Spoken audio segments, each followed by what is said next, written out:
Hi friends, இந்த வீடியோவில் நம்ம ஆக்சிடென்டல்ஸ் பற்றி பார்ப்போம். ஆக்சிடென்டல்ஸ்னால் sharp, flat and natural symbol. இந்த சிம்பிள்ஸ் வந்து மியூசிக்கில் ரொம்பவே யூஸ்ஃபுல்லாக இருக்கும். வாங்க வீடியோக்குள்ளே போகலாம்.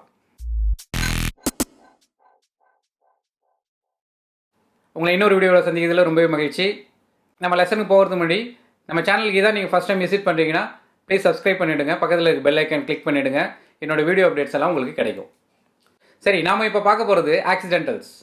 ஆக்சிடென்டல்ஸ்லாம் என்ன அப்படின்னு பார்த்தீங்கன்னா ஷார்ப், ஃப்ளாட், நேச்சுரல். ஓரளவுக்கு மியூசிக் தெரிஞ்சவங்களுக்கு இந்த சிம்பிள்ஸ் பற்றி ஏற்கனவே பரிச்சயமாக இருக்கிறதுக்கு சான்சஸ் இருக்குது. ஸோ ஆக்சிடென்டல்ஸ் வந்து எதுக்காக பயன்படுது அப்படின்னு பார்த்தீங்கன்னா, இது வரைக்கும் நம்ம வந்து ஒயிட் கீஸ் பற்றி மட்டும்தான் நம்ம பார்த்துருக்கோம். இப்போது நம்ம இந்த பிளாக் கீஸ் பற்றிலாம் நம்ம நேமிங்னு நம்ம பார்க்கல. ஸோ பிளாக் கீஸ்க்கு வந்து நேமிங்கிறது தனியாக கிடையாது. ஸோ இந்த ஆக்சிடென்டல்ஸ் வச்சு தான் நம்ம யூஸ் பண்ணிகிட்டு இருப்பாங்க, ஷார்ப்பு, ஃப்ளாட்டு அண்ட் நேச்சுரல். சரி, அது எப்படின்னு பார்க்கலாம். ஆக்சுவலாக அதுக்கு முன்னாடி செமிடோன்ஸ்னால் என்னன்னு தெரிஞ்சுக்கணும். செமிடோன் அல்லது ஹாஃப் ஸ்டெப் அப்படின்னா என்னென்னா, semitone is nothing but next key, அடுத்து க்ளோஸாக இருக்கிற கீ. ஸோ இப்போ சி எடுத்துக்கிட்டிங்கன்னா, சிக்கு பக்கத்தில் இருக்கிற க்ளோஸ் கீ பார்த்தீங்கன்னா எது? நெக்ஸ்ட் ஒயிட் கீ கிடையாது, பிளாக் கீ. ஸோ இதுதான் ஒரு செமிடோன். ஸோ சியோட செமிடோன் வந்து இதுதான். ஸோ இது வந்து சி ஷார்ப். ஸோ சிக்கு செமிடோன் வந்து சி ஷார்ப். செமிடோன்ஸ், ரெண்டு செமிடோன்ஸ் சேர்ந்தது வந்து ஒரு டோன் அல்லது ஒரு ஹோல் ஸ்டெப். இப்போ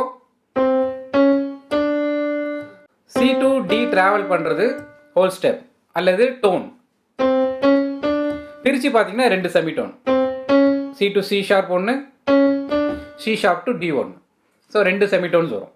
ஷார்ப் டெஃபினேஷன் என்ன அப்படின்னா, ஒரு செமிடோன் ஹையர். எந்த கீயை வச்சு நம்ம சொல்கிறோமோ அந்த கீக்கு ஒரு செமிடோன் ஹையர் பண்ணும்.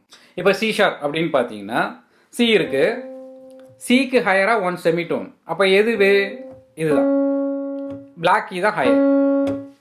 இப்போ எஃப் ஷார்ப் எப்படி கண்டுபிடிப்பீங்க? எஃப் இங்கே இருக்குது, ஒரு செமிடோன் ஹையர். இதை இன்னும் நம்ம கீபோர்டு ஆர் பியானோ வைஸ் நம்ம சொல்லணும் அப்படின்னா, next key, next closest key நீங்கள் சொல்லலாம். அது பிளாக்காக தான் இருக்கணுங்கிற அவசியம் கிடையாது, ஒயிட்டாகவும் வரும். அது வந்து சில நேரங்களில் வரும். அது எப்படி நம்ம பார்க்கலாம். இப்போ பாருங்கள், நம்ம ஒவ்வொன்றை பார்ப்போம். சிக்கு சி ஷார்ப், நெக்ஸ்ட் பிளாக் இருக்கு. டிக்கு ஷார்ப், எஃப்க்கு ஷார்ப், நெக்ஸ்ட் பிளாக்கி. ஜிக்கு அதுவும் ஒரு பிளாக்கி இருக்கு. ஏ அதுக்கும் ஒரு பிளாக்கி இருக்கு. இப்போ ஈக்கு இல்லை, பிளாக் கீயே இல்லை. அப்போ என்ன ஷார்ப்? இ ஷார்ப் என்ன? இ ஷார்ப் வருமானா வரும், சில சமயங்களில் வரும். நம்ம டெஃபினேஷன் படி நெக்ஸ்ட் செமிடோன் அல்லது நெக்ஸ்ட் க்ளோசஸ்ட் கீ எது? இதுதான். ஸோ ஈக்கு நெக்ஸ்டாக இருக்கிறது ஒரு ஒயிட் கீ தான். அப்போது எஃப் வந்து டெம்பரரியாக இ ஷார்ப்பாக யூஸ் ஆகும். அது எந்த மாதிரி சுச்சுவேஷன் சொல்லிட்டு நம்ம சில சாங்ஸ் மூலமாக பார்க்கலாம். அதே மாதிரி பி இருக்கு இல்லைங்களா? ஸோ பிக்கு ஷார்ப்புக்கு பிளாக் செப்பரேட்டாக கிடையாது, அதனால் சி தான் இங்கே பி ஷார்ப். ஸோ எல்லா கீஸ்க்கும் உங்களுக்கு ஷார்ப் நோட்ஸ் தெரிஞ்சிடுச்சு. இப்போது அதுக்கு ஆப்போசிட் ஃப்ளாட்.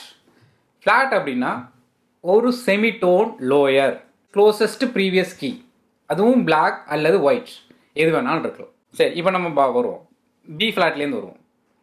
ஸோ பிக்கு முன்னாடி இருக்கிற black key B flat. So ஏக்கும் இருக்கு, ஜிக்கும் இருக்கு, ஈக்கு இருக்கு, இ ஃப்ளாட், டி ஃப்ளாட். ஏற்கனவே சொன்ன மாதிரி சிக்கு வந்து பிளாக்கு கிடையாது. ஸோ அதனால பி தான் இங்கே சி ஃப்ளாட். அதே மாதிரி எஃப் ஃப்ளாட் அப்படிங்கிறது இ தான் இங்கே டெம்பரரியாக எஃப் ஃப்ளாட்.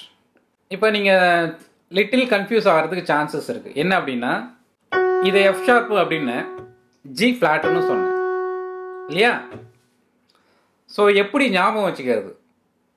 அது கன்ஃபியூஷனே தேவையில்லை, அது சுச்சுவேஷனில் நீங்கள் புரிஞ்சுக்கணும். ஸோ ப்ரீவியஸ் கீயை நேம் பண்ணி அது ஹையராக இருந்தது தான் அது ஷார்ப், அல்லது நெக்ஸ்ட் கீக்கு முன்னாடி இருக்கிற பிளாக்காக நம்ம மென்ஷன் பண்ணணும்னு நினச்சா அது ஃப்ளாட்.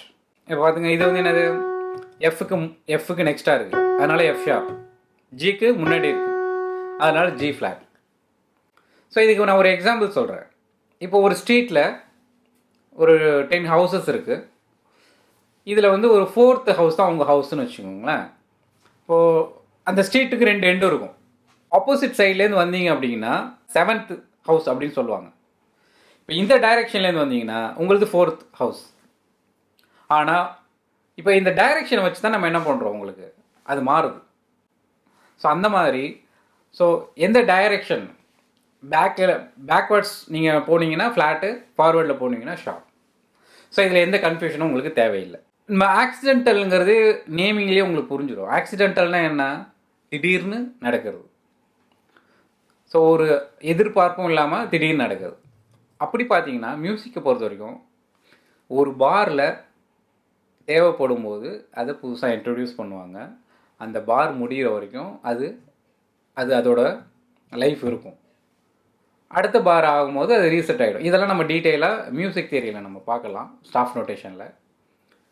அப்படி பார்க்கும்போது அந்த பார்லேயே நீங்கள் ஆக்சிடென்டல் இன்ட்ரடியூஸ் பண்ணியிருக்காங்க, ஷார்ப் இன்ட்ரடியூஸ் பண்ணிட்டாங்க. ஆனால் அடுத்த கீயே நம்ம அதை வாசிக்கக்கூடாது, நார்மல் ஒயிட் கீ வாசிக்கணும் அப்படின்னா நேச்சுரல் சிம்பிள் யூஸ் பண்ணுவாங்க. ஸோ நேச்சுரல் வந்து இட்ஸ் நத்திங் பட் கேன்சல் பண்ணிவிடும். ஷார்ப்பையோ அல்லது ஃப்ளாட்டையோ ஆக்சிடென்டலாக இன்ட்ரடியூஸ் பண்ணியிருந்தாங்கன்னா அதை கேன்சல் பண்ணணும். ஸோ இந்த ஆக்சிடென்டல்ஸ் பற்றியெல்லாம் நம்ம பார்த்தீங்கன்னா உங்களுக்கு ஸ்டாஃப் நோட்டேஷன் சொல்லிக் கொடுத்து அதுக்கப்புறம் சில லெசன்ஸ்லாம் சொல்லிக் கொடுப்பேன். அதில் உங்களுக்கு 1 by 1 வரும். ஸோ இதில் நிறைய ரூல்ஸ் எல்லாம் இருக்குது. அதாவது கீ சிக்னேச்சராகவும் வரும் ஆக்சிடென்டல்ஸ், ஷார்ப் ஆர் ஃப்ளாட்ஸ், அல்லது பர்டிகுலர் பாரில் இன்ட்ரடியூஸ் பண்ணுவாங்க, அதுக்கப்புறம் கேன்சல் ஆகும். இந்த மாதிரியும் நம்ம வரும். ஸோ 2 இதுலேயும் நம்ம பின்னாடி பார்க்கலாம்.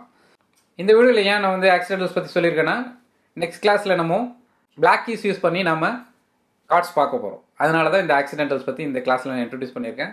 ஸோ இந்த வீடியோ ரொம்பவே உங்களுக்கு முக்கியம். இந்த வீடியோ தான் நீங்கள் ஃபஸ்ட் டைம் பார்க்குறீங்க அப்படின்னா முன்னாடி இருக்கிற வீடியோஸ் எல்லாம் பார்த்துட்டு வந்தீங்கன்னா உங்களுக்கு இன்னமும் ஈஸியாக புரியும். ஓகே, இந்த வீடியோவில் இது போதும். இந்த வீடியோ உங்களுக்கு ஹெல்ப்ஃபுல்லாக இருந்திருக்கும் நம்புகிறேன். என்னோடய வாட்ஸ்அப் நம்பர் கொடுத்துருக்கேன்.